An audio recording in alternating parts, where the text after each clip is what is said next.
يا أخي عجيب رب العالمين، يرزق اللي يستاهل واللي ما يستاهل.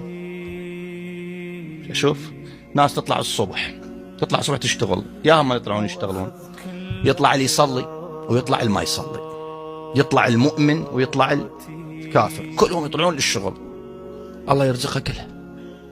زين هسه هذا ليش ما يصلي ما يتقرب له؟ ليش ما يحس؟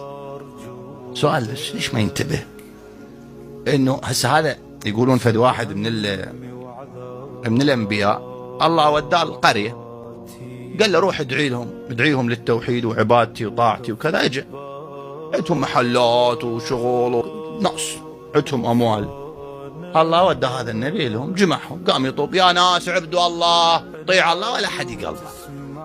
يا ناس صلاة ما حد، يا ناس عبادة، يا خلاص ولا كذا.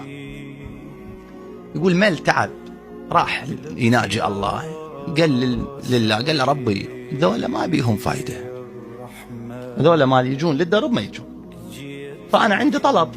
النبي قال لله قال عندي طلب، قال له قول، قال له أريدك تخلي أمرهم بيدي يوم واحد، يوم واحد أنا أتكفل بأمورهم. قال له إيه لك ذلك؟ يقول قاعد الصبح هذا النبي بعد بيده ولاية صارت،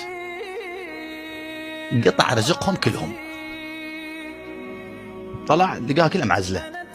يقول الظهر ما أدري الله ودى له ملك، قال له فلان ذولا خلقي شو كلها قاعدة، قال له إيه اليوم ماكو رزق، الكل ينقطع رزقه.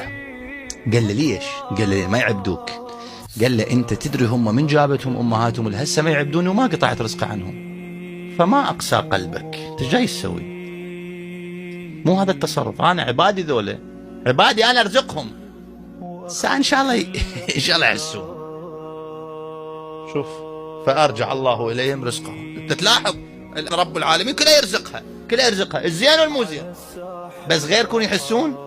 هذا اللي ما يطيع الله من يقعد الصبح ويروح للعمل، الله يقدر يعثره بالطريق ويقعده، يقطع رزقه مولانا، يقطع رزقه.